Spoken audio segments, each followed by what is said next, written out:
आप सभी साथियों को क्रांतिकारी सलाम।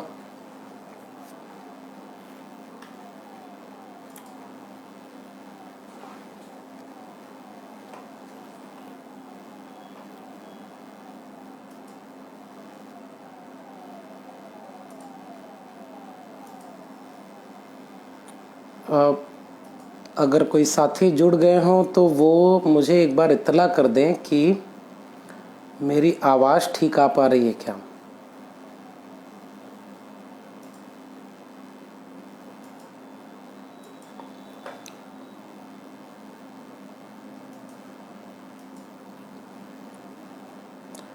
जी सर, आवाज़ बिल्कुल भी नहीं आ रही है। ओके,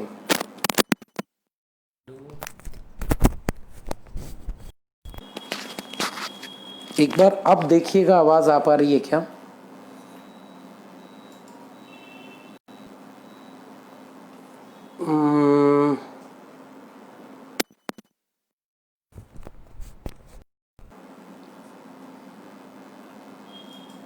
शशिकांत जी, एक बार देखिएगा आवाज़ आ पा रही है।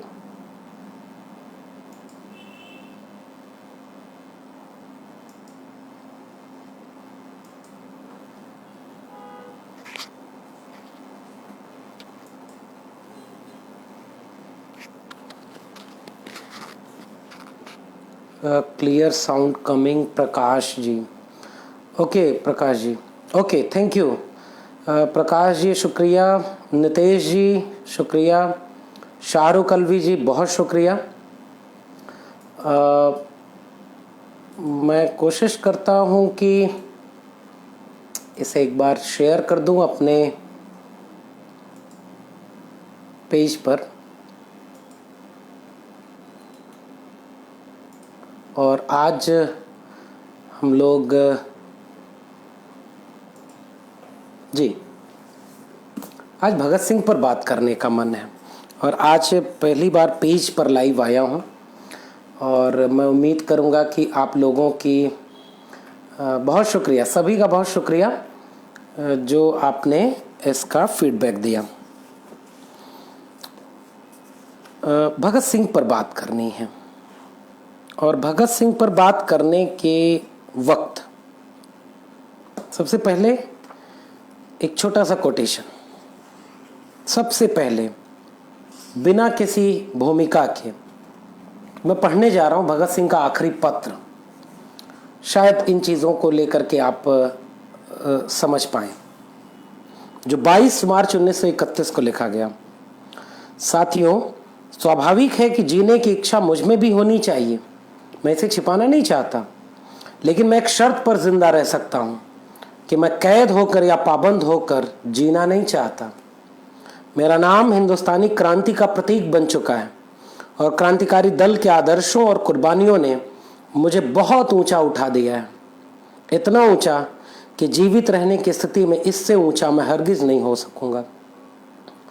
आज मेरी कमजोरियां जनता के सामने नहीं हैं। अगर मैं फांसी से बच गया तो वे जाहिर हो जाएंगी, और क्रांति का प्रतीक चिन्ह मध्यम पड़ जाएगा या संभवतः मिट ही जाएगा। लेकिन दिलेराना ढंग से हंसते हंसते मेरे फांसी चढ़ने की सूरत में हिंदुस्तानी माएं अपने बच्चों के भगत सिंह बनने की आरजू किया करेंगी, और देश की आज़ादी के लिए कुर्बानी देने वालों की तादाद इतनी बढ़ जाएगी कि क्रांति को रोकना साम्राज्यवाद या तमाम शैतानी शक्तियों के बूते की बात नहीं रहेगी। हाँ, एक विचार आज भी मेरे मन में आता है कि देश और मानवता के लिए जो कुछ करने की हसरतें मेरे दिल में थीं, उसका 1000वां भाग भी पूरा नहीं कर सका। अगर स्वतंत्र जिंदा रह सकता तब शायद इन्हें पूरा करने का अवसर मिलता, और मैं अपनी हसरतें पूरी कर सकता। इसके सिवा मेरे मन में कभी कोई लालच फांसी से बचे रहने का नहीं आया। मुझसे अधिक सौभाग्यशाली कौन होगा। आजकल मुझे स्वयं पर बहुत गर्व है। अब तो बड़ी बेताबी से अंतिम परीक्षा का इंतज़ार है, कामना है कि यह और नज़दीक हो जाए। आपका साथी भगत सिंह। हवा में रहेगी मेरे ख्याल की बिजली, ये मुश्त खाक है फानी रहे न रहे। अब ये जो कुलतार को उन्होंने पत्र लिखा था 3 मार्च 1931 को, उससे ये 4 शेर मैं पढ़ रहा हूं। हवा में रहेगी मेरे ख्याल की बिजली, ये मुश्त खाक है फानी रहे न रहे। उसे यह फिक्र है हरदम नया तर्जे जफा क्या है, हमें यह शौक है देखें सितम की इंतहा क्या है। दहर से क्यों खफा रहें, चरख का क्यों गिला करें, सारा जहां अदो सही आओ मुकाबला करें। कोई दम का मेहमा हूं ऐ अहले महफिल, चरागे सहर हूं बुझा चाहता। भगत सिंह पर बात करते समय भावुक होना एक बहुत सामान्य सी बात है, और भगत सिंह पर बात करते समय हम सोच सकते हैं कि आज हमारे बीच में इस तरह के विचारों वाले लोग हैं क्या? नहीं है। हम भगत सिंह होने की बात छोड़िए, हम लोग कुछ नहीं हैं, हमारे में हजार कमियां हैं।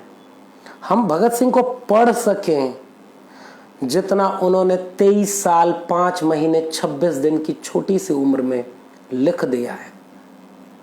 हम भगत सिंह को पढ़ें, हम भगत सिंह से बात करें उनके लिखे हुए के जरिए, और फिर खुद से सवाल पूछें कि भगत सिंह ने जिस चीज़ के लिए कुर्बानी दी, जिस ख्वाब के लिए कुर्बानी दी, जिस भारत के लिए कुर्बानी दी, क्या वो भारत बन सका है? क्या आज हम 70 साल बाद आज़ादी के और 1931 से जोड़ें तो 90 साल, 70 साल वो बीत गया, 20 साल ये 90 साल होने को है। 1931 हम आज कहाँ खड़े हैं? और आज के युवाओं से मैं यह संवाद करने के लिए आया हूं। अक्सर भगत सिंह की छवि को किस रूप में आपके सामने दिखाया जा गया है? एक 23 साल का शख्स जो हंसते हंसते फांसी के फंदे को चूम गया।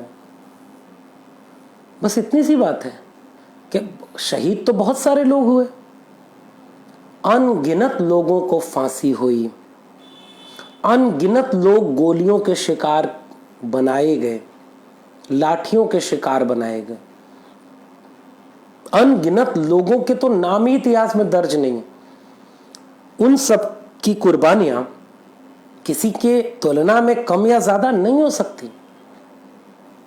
सब बराबर हैं। सबने एक आजाद हिंदुस्तान, एक नया हिंदुस्तान, नया भारत, भारत कहें, संवैधानिक शब्द भारत है हमारे पास, तो नया भारत बनाना चाहते थे।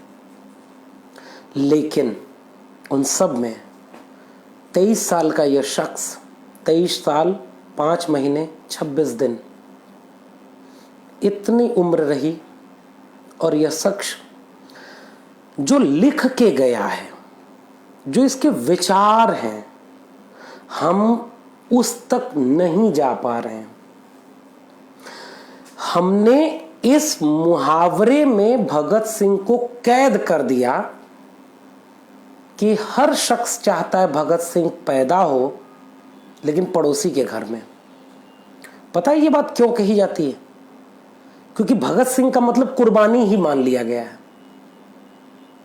जैसे डॉक्टर अंबेडकर के पूरे विचार मतलब दलितों का उत्थान, पेरियार के विचार मतलब पिछड़ों का उत्थान, फूले और फातिमा इन दंपति के विचार मतलब हाँ ठीक है उन्होंने एक स्कूल खोल दिया, उनके विचार। हमारी यह सीमा रही है कि हमने कुछ लोगों को तो अखिल ब्रह्मांडी विचारक बनाया। बेशक उनका कद है, लेकिन हमने इन विचारकों को हमेशा एक खांचों में देखा है। यह अकादमिक डिस्कोर्स की सीमा है। विश्वविद्यालयों में सिलेबस जो पढ़ाया गया, कक्षाओं में जो बहसें हुई, और जो बहसें इस रास्ते होते हुए हमारे गांव चौराहों तक पहुंची, उन बहसों में से अंबेडकर दलितों के ही नहीं, नए राष्ट्र के निर्माण की प्रक्रिया के प्रमुख विचारक हैं। इस बात को, जो बातें जो लिखा हुआ पुष्ट करती थी, उन्हें गायब कर दिया गया। बहस से, सिलेबस से, डिस्कोर्स से। पेरियार की महिलाओं की मुक्ति, महिलाओं की आजादी, अंबेडकर की महिलाओं के दृष्टिकोण, यह गायब कर दिए गए। बहस कम हुई और छवियां एक ऐसी बना दी गई कि उसी छवि में आप उन्हें देखें। भगत सिंह के साथ भी यह किया गया। भगत सिंह की छवि कौन सी बनाई गई? शहीद हो गया एक शख्स 23 साल की उम्र में, फांसी के तख्ते पर चढ़ गया। मैं यह बात कहते हुए यह बात समझ रहा हूं कि यह कोई सामान्य बात नहीं है कि मैं इसे कमतर मान रहा हूं, लेकिन पूरे सम्मान और एहतराम के साथ यह बात कहना चाहूंगा कि भगत सिंह जिंदा है, अपने विचारों में, अपनी किताबों में, अपनी लेखनी में। ये 3 किताबें तो केवल मेरे पास हैं। भगत सिंह और उनके साथियों के दस्तावेज चमन लाल जी ने जगमोहन सिंह जी के साथ संपादित की है, राजकमल प्रकाशन से। दूसरी किताब सरफरोशी की तमन्ना, मेरे पास किताब है कुलदीप नैयर की, बेहद दिलचस्प किताब है, पढ़ना चाहिए आपको। चमन लाल जी की एक और किताब है क्रांतिवीर भगत सिंह अभ्युदय और भविष्य। इसमें तमाम संपादकीय, तमाम लेख, तमाम बहसें, तमाम चीजों का संकलन चमन लाल जी ने किया। 500 से ज्यादा किताबें लिखी गई हैं जिस शख्स के ऊपर।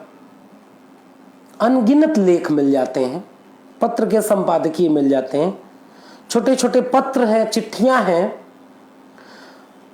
हमारी युवाओं की बहसों में जितनी आसानी से यह विमर्श फैला दिया गया कि भगत सिंह पैदा हो लेकिन पड़ोसी के घर में, यह कहां से आया? केवल कुर्बानी नहीं, अगर हमने विचारों पर ध्यान दिया होता तो भगत सिंह आज तमाम युवाओं में, तमाम नए उम्र के लड़के और लड़कियों के भीतर सांस ले रहे होते। हमने भगत सिंह को मूर्तियों में, टी शर्ट पर कैद कर दिया। हमने भगत सिंह को शहीद आजम कहने की अतिरिक्त दबाव में, भावुकता में, एक खांचे में कैद कर दिया, और जिसके चलते आज भगत सिंह पर बात करने वाले लोग नहीं हैं। युवाओं में, वे युवा जो व्हाट्सएप यूनिवर्सिटी में पढ़ते हैं, वे युवा जो शिक्षा से दूर रह गए, वे युवा जो दंगों में शामिल हो जा रहे हैं, जिनके जहन में नफरत, हिंसा भर दी गई है धर्म के खिलाफ, जाति के खिलाफ, उन युवाओं तक हम भगत सिंह को ले जाने में नाकाम रहे हैं। ये हमारी चुनौती है। अगर ले जाते तो भगत सिंह क्या करते? 2-3 लेखों के जरिए छोटी सी बात आपसे साझा करूंगा। भगत सिंह ने एक लेख लिखा था, मैं नास्तिक क्यों हूं। पढ़ा है आपने? अगर नहीं पढ़ा है तो एक बार सोचिएगा कि आपको अब तक यह लेख नहीं पढ़ने की वजह क्या है। आपको पढ़ाने वाले किसी प्रोफेसर ने इसका जिक्र किया क्या? जिस स्कूल में, जिस विश्वविद्यालय में आप पढ़ते थे या पढ़ रहे हैं, जिस नौकरी की तैयारी कर रहे हैं, जिस परिवार में आप हैं, आप विद्यार्थी हैं, तो किसी ने आपको सुझाव दिया क्या कि भगत सिंह का एक 2-3 पन्ने का लेख है पढ़ना, विद्यार्थी और राजनीति? छोटे छोटे लेख है। एक लेख है, आप सामाजिक न्याय पर बात करते हैं, और आपने भगत सिंह का एक लेख पढ़ा है क्या, अछूत समस्या? और अगर नहीं पढ़ा है तो विचार करिएगा, इसमें आपका दोष कम है, इस नेशन बिल्डिंग के प्रोसेस में ही दोष है। हमारे अकादमिक संस्थानों में इन शख्सियतों पर बातें उस दिशा में नहीं हुई कि हम अपने युवाओं को तैयार कर पाते, क्योंकि मुश्किल था। वो सारे लोग वैचारिक तौर पर दोहरेपन के शिकार थे। वो सारे लोग इस तरह के शिकार थे कि हमें दोनों तरफ बैलेंस करना है। हम जरूरत पड़ने पर सामाजिक न्यायवादी हो जाते हैं, और जब सामाजिक न्याय पर 4 ट्वीट कर लेते हैं, फेसबुक पोस्ट लिख लेते हैं, नारे लगा लेते हैं, फूले, अंबेडकर, पेरियार को थोड़ा थोड़ा पढ़ भी लेते हैं, और फिर मौका आता है तो किसी मंदिर के सामने सर भी झुका लेते हैं, थोड़ा सा हम व्रत भी रह लेते हैं, हम जाति जनगणना के सवाल पर आंदोलन तो करते हैं, लेकिन कांवड़ भी कभी कभी ढो लेते हैं। हम ये मानते हैं कि धर्म तो जीवन का हिस्सा है, धर्म के बिना कल्पना ही नहीं कर जा सकती समाज की, तो हम दोनों तरफ चलते हैं। भगत सिंह का एक लेख, उसके कुछ हिस्से पढ़ रहा हूं और फिर आखिरी में इस मसले पर अपनी बात कहूंगा। सुनिएगा, मैं नास्तिक क्यों हूं, इसका एक लेख, इसका एक वाक्य। यह वाक्य भगत सिंह का कहता है कि मैं पहले आस्तिक था, परिवार से जो संस्कार मिले उसमें आस्तिकता थी, लेकिन वो कह रहे दो तरह से चीजों को समझा जा सकता है।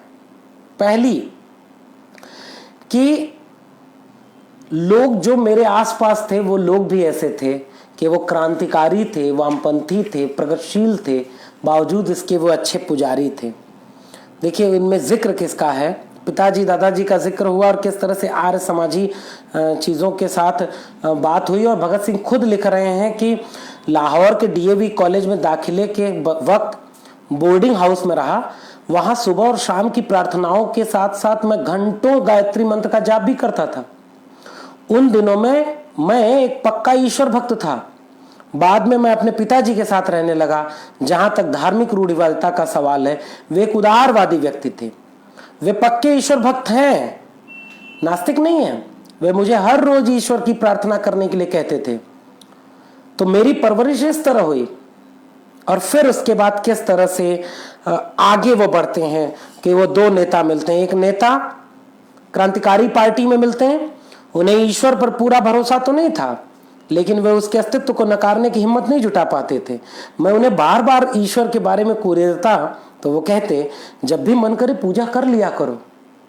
हमारे सामाजिक न्याय की बात करने वाले कम्युनिस्ट पार्टियों के मेंबर्स जो अपने को वामपंथी कहते हैं, वे भी समाजवादी कहते हैं, वे भी, और सामाजिक न्यायवादी कहते हैं, वे भी, जब जब मन करे तो धार्मिक हो लेते हैं। इस पे हम आगे मैं अपनी बात साझा करूंगा। अभी भगत सिंह की बात, यह एक तरह का नास्तिकवाद है, लेकिन इसमें एक सच्चे नास्तिक के साहस की कमी है, ये भगत सिंह लिखते हैं।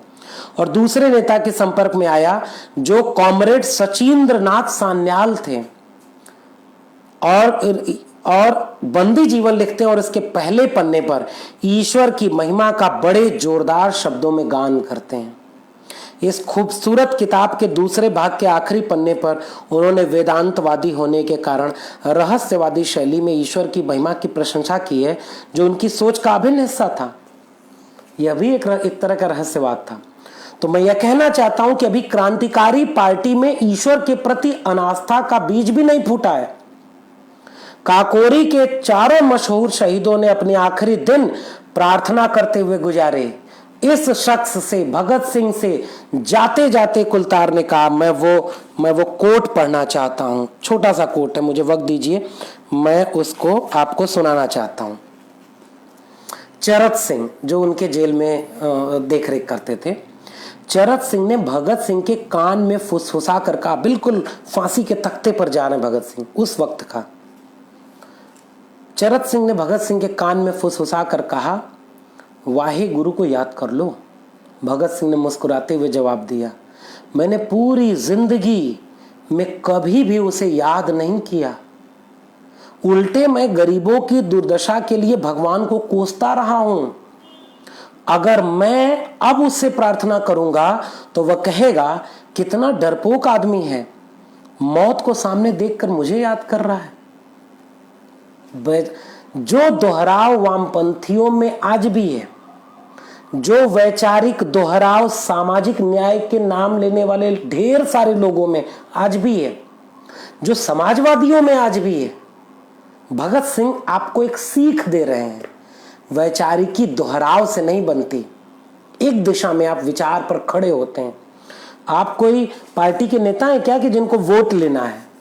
अगर आप चुनाव लड़ रहे हैं तो आप सबके हित की बात करिए, सबके लिए मंदिर बनवाइए और जाति जनगणना का भी सवाल उठाइए। अगर आपके पास चुनाव लड़ना है तो आप एक समाज हैं। मैं जब आपसे मुखातिब हूं तो मैं एक विश्वविद्यालय में पढ़ाने वाला प्रोफेसर इस बात को महसूस करता हूं कि असली चीज समाज है। समाज जैसा होता है राजनीति वैसी होती है। अगर समाज को हम प्रगतिशील बना पाए, तर्कशील बना पाए, वैज्ञानिक चेतना वाला बना पाए तो राजनीति तर्कशील, वैज्ञानिक परंपरा वाली और प्रगतिशील होगी।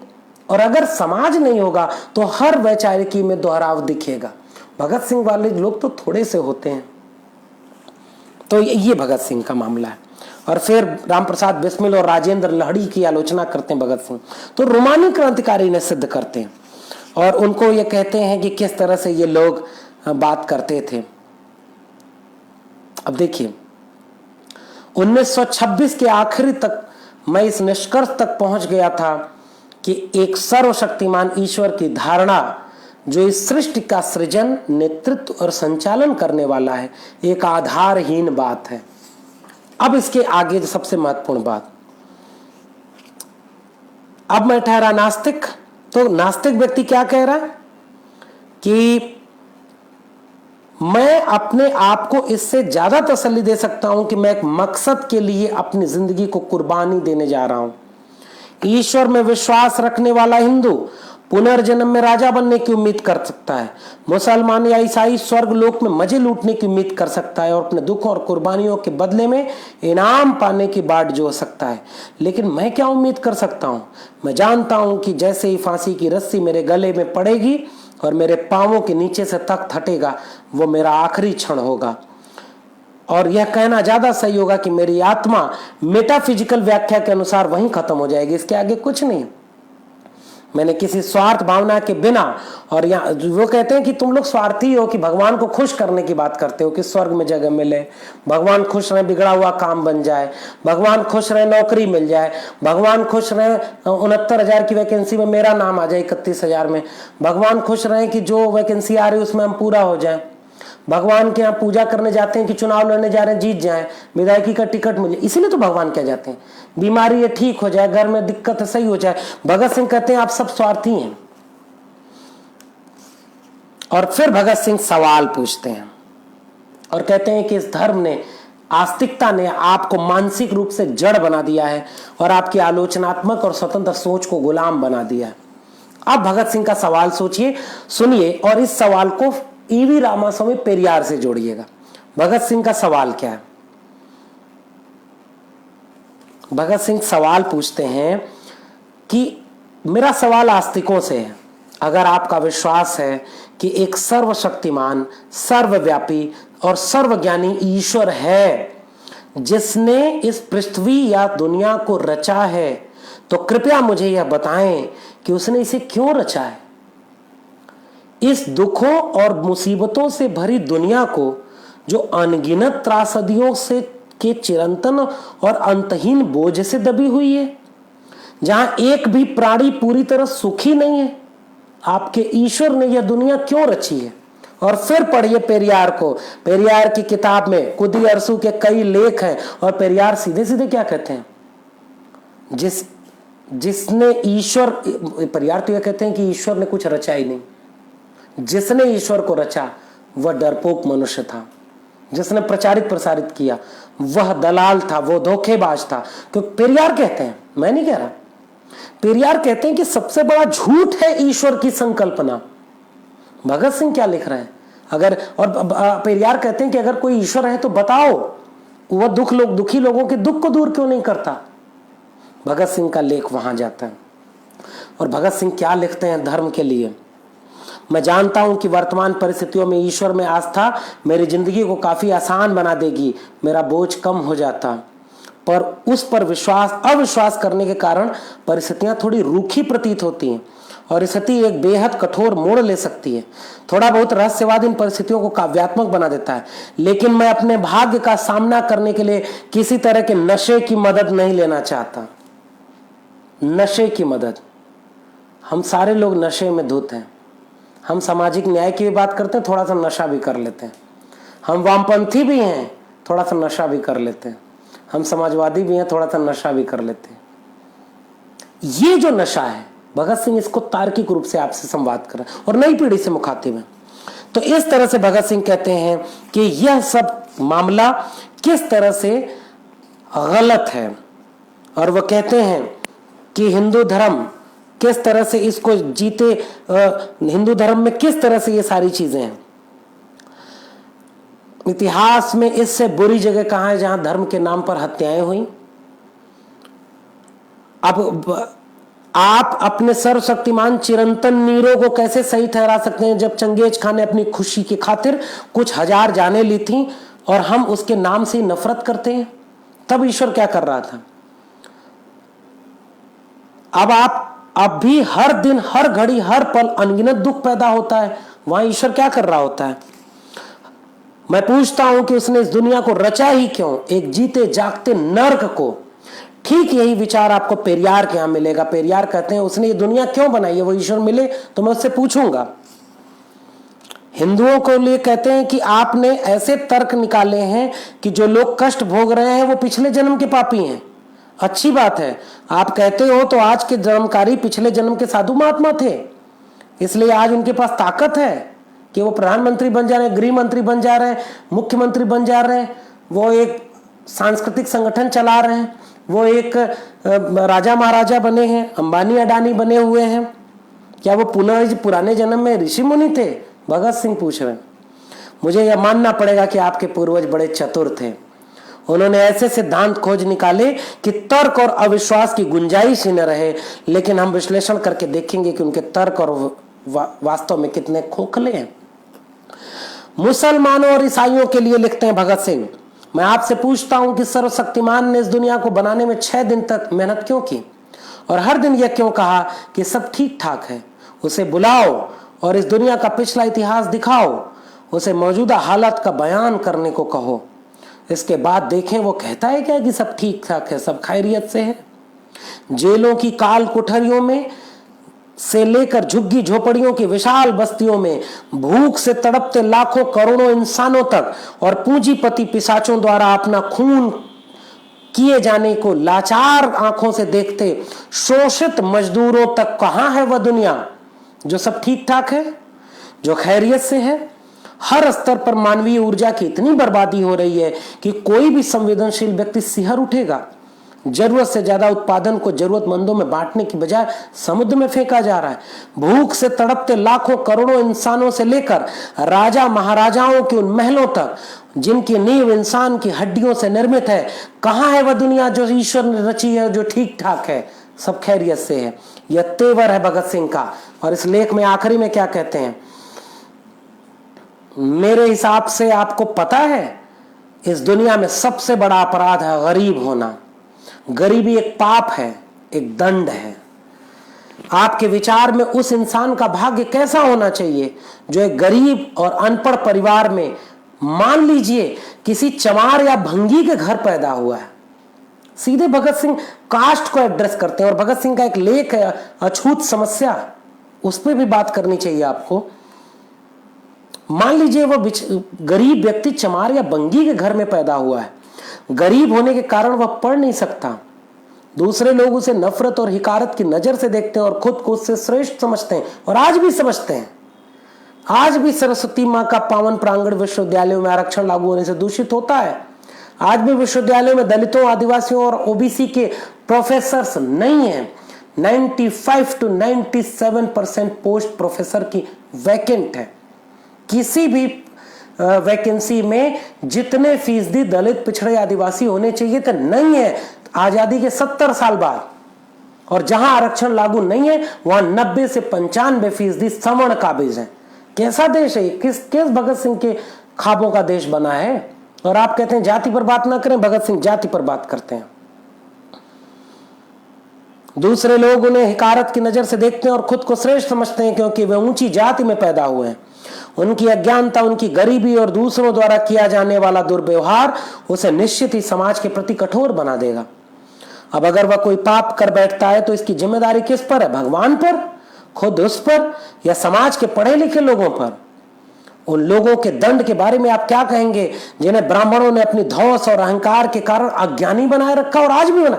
भगत सिंह आज होते तो भगत सिंह लिखते कि विश्वविद्यालयों में 95 से 97% प्रोफेसर के पदों को जो दलितों, आदिवासियों और पिछड़ों के हैं खाली क्यों रखा है। भगत सिंह पूछते कि तुमने जब से रिजर्वेशन लागू हुआ परमानेंट अपॉइंटमेंट विश्वविद्यालयों में बंद क्यों कर दिया।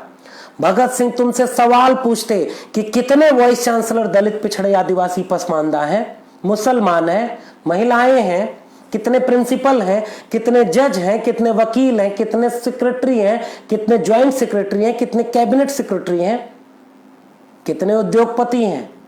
तुमने कैसा देश बना दिया 70 साल बाद। और भगत सिंह की शहादत के तो 90 साल हो गए। क्या आपको सवाल ये पूछने पर चुभता है? भगत सिंह पूछ रहे हैं और भगत सिंह तो ये कह रहे हैं बुलाओ उस ईश्वर को और दिखाओ कि तुमने ये दुनिया बनाई। और मैं कहता हूं कि उस ईश्वर को बुलाओ और बताओ कि आज भी ये दुनिया वही चला रहे हैं जो भगत सिंह के वक्त चला रहे थे। थोड़ा सा मामला बदला है, संविधान लागू हुआ है तो थोड़ा बोलने की आजादी मिली, थोड़े से लोग सिस्टम में आ गए, लेकिन वे सारे लोग सिस्टम में कहां हैं, ये भगत सिंह की चिंता थी। और फिर वो कहते हैं उन लोगों के दंड के बारे में आप क्या कहेंगे जिन ब्राह्मणों ने अपनी धौंस और अहंकार के कारण अज्ञानी बनाए रखा, जिन्हें वेदों का कोई पवित्र श्लोक कान में पड़ जाने पर अपने कानों में शीशा डलवाकर उसका दंड भुगतना पड़ता था। अगर वे कोई अपराध कर बैठते हैं तो इसकी जिम्मेदारी किस पर है, किसको दंड मिलना चाहिए। मेरे प्यारे दोस्तों, ये सारे सिद्धांत सत्तारूढ़ वर्गों द्वारा गढ़े गए हैं ताकि वे सत्ता पर अपने कब्जे, अपनी धन संपत्ति और समाज में अपने ऊंचे दर्जे को सही ठहरा सकें। कौन कह रहा है कि भगत सिंह का यह लेख आज जरूरी नहीं है?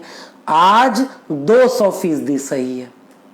वही लोग आज भी कब्जा किए हुए हैं और वही लोग हम जैसे लोगों को गालियां दिलवाते हैं और कहते हैं कि ये लोग जातिवाद करते हैं, हम जातिवादी हैं, हम प्रोफेसर है तो हमें क्लास में पढ़ाना चाहिए। फिर यह पढ़ करके कौन अपने समाज को बताएगा? हमारी जिम्मेदारी क्या यह नहीं कि भगत सिंह का यह लेख पढ़ के आपको सुनाऊं और फिर यह लेख पढ़ने के बाद आपसे सवाल पूछूं कि ब्यूरोक्रेट, प्रोफेसर, जज, वकील, IAS, नेता, अधिकारी कितने हैं? 85% बहुजन, दलित, मुसलमान, महिलाएं, आदिवासी, पिछड़ा कहां है? भगत सिंह पूछ रहे थे अपने जमाने में। मेरे प्यारे दोस्तों, ये सारे सिद्धांत सत्तारूढ़ वर्गों द्वारा गढ़े गए हैं ताकि वे सत्ता पर अपने कब्जे, अपनी धन संपत्ति और समाज में अपने ऊंचे दर्जे को सही साबित कर सकें। हाँ, शायद ऑप्टिकन सिंगलर ने सही कहीं लिखा था कि व्यक्ति को उसके अमरत्व का विश्वास दिला दो और उसके बाद चाहे तो उसका सब कुछ लूट लो, बल्कि वह इस काम में आपकी मदद करेगा। धार्मिक उपदेशों और धन कुबेरों की साठगांठ से ही जेलों, फांसी के फंदों, कोड़ों और इन सिद्धांतों का जन्म हुआ है। मैं नास्तिक क्यों हूं, भगत सिंह का लेख है। आज जेलों में कौन लोग बंद हैं? कितने लोगों पर UAPA लगाया गया है? कल को हमें भी जेल में बंद कर सकते हैं आप। ये प्रोफेसर होकर के कर रहे हैं। प्रोफेसर हनी बाबू भीमा कोरेगांव के नाम पर जेल में बंद है। प्रोफेसर पूर्वानंद पर जांच बैठी है। तमाम छात्र जेल में है। दलित, पिछड़े, पसमानदा मारे जा रहे और जेल में बैठे हैं झूठे मुकदमे लगा करके। भगत सिंह पूछ रहे थे, मैं तो उनको पढ़ रहा हूं। छोटी सी बात, अछूत क्यों? विद्यार्थी और राजनीति का एक छोटा सा कोटेशन पढ़ रहा हूं। जो लोग कहते हैं ना कि प्रोफेसर को प्रोफेसर ही करनी चाहिए, विद्यार्थी को केवल क्लास रूप में पढ़ना चाहिए। उस लेख का आखिरी हिस्सा, सभी देशों के आजाद कराने वाले वहां के विद्यार्थी और नौजवान ही हुआ करते हैं। क्या हिंदुस्तान के नौजवान अलग अलग रहकर अपना और अपने देश का अस्तित्व बचा पाएंगे? नौजवानों को 1919 में विद्यार्थियों पर किए गए अत्याचारों को याद रखना चाहिए। वे यह भी समझते हैं कि उन्हें एक भारी क्रांति की जरूरत है। नौजवान यह समझते हैं। वे पढ़ें, जरूर पढ़ें, साथ ही पॉलिटिक्स का भी ज्ञान हासिल करें और जब जरूरत हो तो मैदान में कूद पड़ें और अपने जीवन को इसी काम में लगा दें, अपने प्राणों का इसी में उत्सर्ग कर दें, वरन बचने का कोई उपाय नहीं। भगत सिंह कहते हैं कि ये क्लर्क बनाने वाली पढ़ाई आप दे रहे हैं, आप इन सारे लोगों को जो पढ़ाई पढ़वा रहे हैं क्लर्क बनवा रहे हैं। और आज हम प्रोफेसर हैं तो क्या हम यह सवाल न पूछें कि आप पढ़ा करके भी, एक तो आप एनईपी ला करके पूरी विश्वविद्यालय शिक्षा को चौपट कर रहे हैं, स्कूली शिक्षा को बर्बाद कर रहे हैं, अब सारी शिक्षा को प्राइवेट अंबानी अडानी के हाथों में बेच रहे हैं। विद्यार्थी का धर्म यह नहीं है कि वो अपने समाज के हित के लिए, राजनीति के हित के लिए आगे आए। प्रोफेसर का धर्म नहीं है। एक डीजीपी आज ही चले गए नौकरी छोड़ करके, आईएएस थे, चुनाव लड़ने जा रहे एक पार्टी से। कौन नहीं चुनाव लड़ रहा है और कौन नहीं राजनीति कर रहा है? आरएसएस से आने वाले लोग कुलपति नहीं बनाए जा रहे क्या?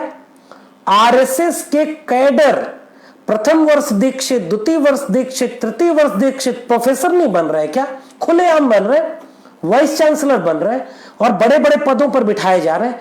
ये सारे प्रोफेसर लोग राजनीति नहीं कर रहे और प्रोफेसर लोग प्रोफेसरी से निकल करके राज्यसभा नहीं जा रहे क्या? हम ही राजनीति कर रहे हैं। हम भगत सिंह की बात कर रहे हैं, फूले अम्बेडकर, पेरियार की बात करें तो हम नेतागिरी कर रहे हैं। ये सवाल पूछ रहा हूं मैं उन लोगों से। और ये सवाल, ये दोहरा चरित्र, ये बहुत दिन चलता नहीं है। अछूत समस्या का एक लेख है और आखिरी लेख पढ़ता हूं। कहावत है कि लातों के भूत बातों से नहीं मानते, लातों के भूत बातों से नहीं मानते, अर्थात संगठनबद्ध हो, अपने पैरों पर खड़े होकर पूरे समाज को चुनौती दे दो। भगत सिंह अछूतों से, और आज की डेट में अगर भगत सिंह होते तो यह कोटेशन दलित, आदिवासी, पिछड़े, अति पिछड़े, पसमानदा और महिलाओं के लिए कह रहे होते। ध्यान से सुनिएगा। अपने संगठनबद्ध हो, अपने पैरों पर खड़े होकर पूरे समाज को चुनौती दे दो, तब देखना कोई भी तुम्हें तुम्हारे अधिकार देने से इनकार करने की जरूरत न कर सकेगा। तुम दूसरों की खुराक मत बनो, दूसरों के मुंह की ओर न ताको, लेकिन ध्यान रहे नौकरशाही के झांसे में मत फंसना।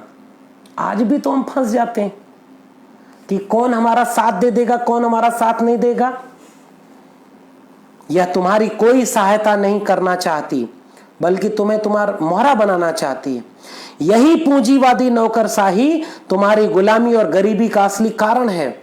इसलिए तुम उसके साथ कभी न मिलना, उनकी चालों से बचना, तब सब कुछ ठीक हो जाएगा। तुम असली सर्वहारा हो। आज कॉमरेड लोग आज भी नहीं कबूल करते कि जाति की बहस क्या है, और कॉमरेड लोग अपनी जाति से ऊपर नहीं उठ पाते। कॉमरेड लोग होने के बावजूद भी वो जो भगत सिंह मैं नास्तिक क्यों हूं, मैं नशा कह रहे थे ना, उस नशे को बीच बीच में लेते रहते हैं। सामाजिक न्यायवादी और समाजवादी तो लेते ही रहते हैं। थोड़ा विचार को तेवर करना पड़ेगा। भगत सिंह कहते थे क्रांति की तलवार विचारों की शान पर तेज होती है। भगत सिंह कह रहे हैं कि आप इन लोगों से बहुत उम्मीद मत रखना, और भगत सिंह कह रहे हैं कि तुम असली सर्वहारा हो। अछूतों के लिए कह रहे हैं। और आज भगत सिंह होते तो सीधे सीधे कहते कि इस देश के दलित, पिछड़े, आदिवासी, अल्पसंख्यक और महिलाएं असली सर्वहारा हैं। संगठनबद्ध हो जाओ, तुम्हारी कुछ भी हानि न होगी, बस गुलामी की जंजीरें कट जाएंगी। उठो और वर्तमान व्यवस्था के विरुद्ध बगावत खड़ी कर दो। धीरे धीरे होने वाले सुधारों से कुछ नहीं बन सकेगा। सामाजिक आंदोलन से क्रांति पैदा कर दो। ध्यान रखिएगा, सामाजिक आंदोलन से क्रांति पैदा कर दो, और राजनीतिक व आर्थिक क्रांति के लिए कमर कस लो। तुम ही तो देश का मुख्य आधार हो, वास्तविक शक्ति हो। सोए हुए शेरों, उठो और बगावत खड़ी कर दो। अछूत समस्या लेख का नाम है। अछूत समस्या। जब सीधे सीधे भगत सिंह इस देश के सर्वहारा को घोषित करते हैं कि वो अछूत लोग हैं।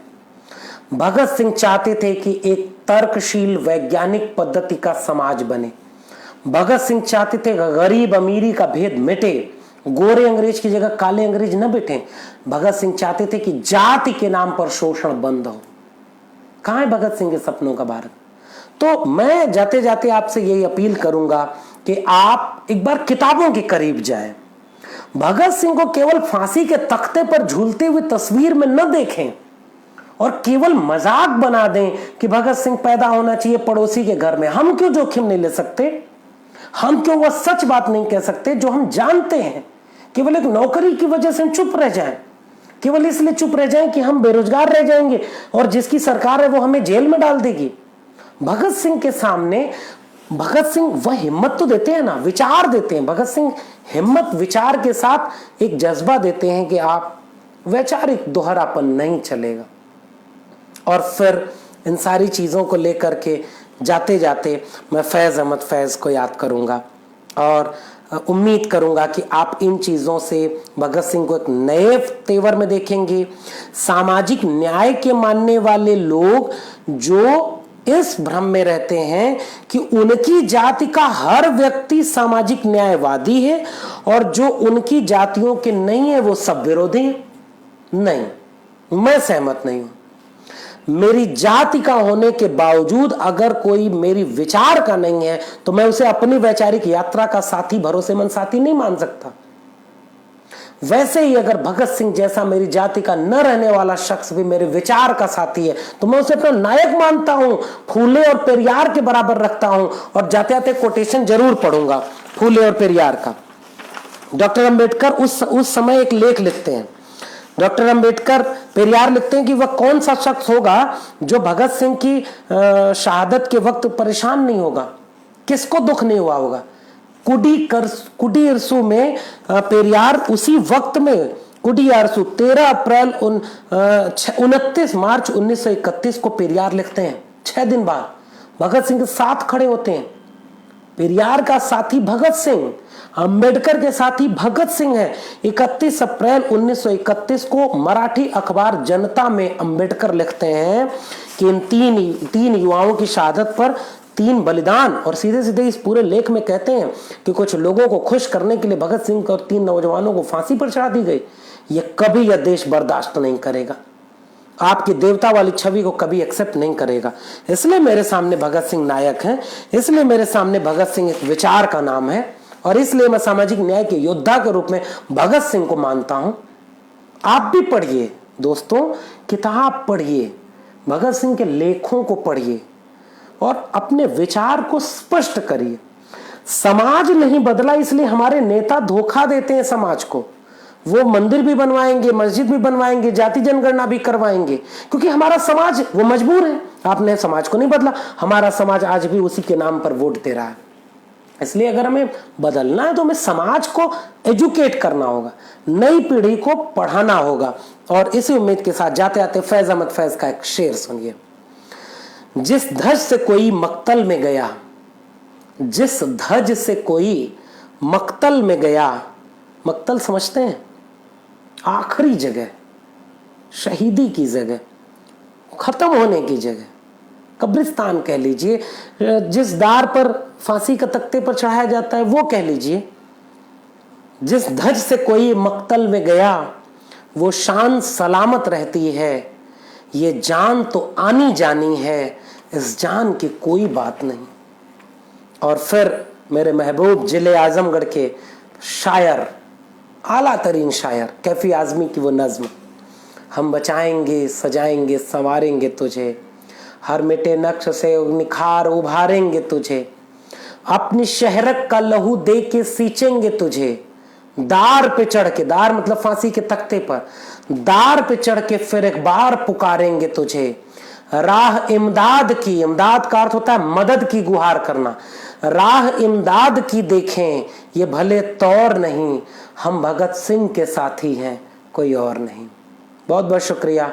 उम्मीद करता हूं कि आज इस बातचीत को सुनने के बाद आप भगत सिंह के बारे में कुछ पढ़ना शुरू करेंगे। कम से कम विद्यार्थी और राजनीति, अछूत समस्या, बम दर्शन, मैं नास्तिक क्यों हूँ, भगत सिंह के तमाम पत्र जरूर पढ़ेंगे और अपने भीतर भगत सिंह को बचाएंगे, बसाएंगे और अपने हिस्से के भगत सिंह को जीने की कोशिश करेंगे, बिना डरे, बिना हिचके, बिना विचारों से समझौता किए एक स्पष्ट वैचारिक राह पर निकलेंगे। बहुत बहुत शुक्रिया, धन्यवाद। इंकलाब जिंदाबाद।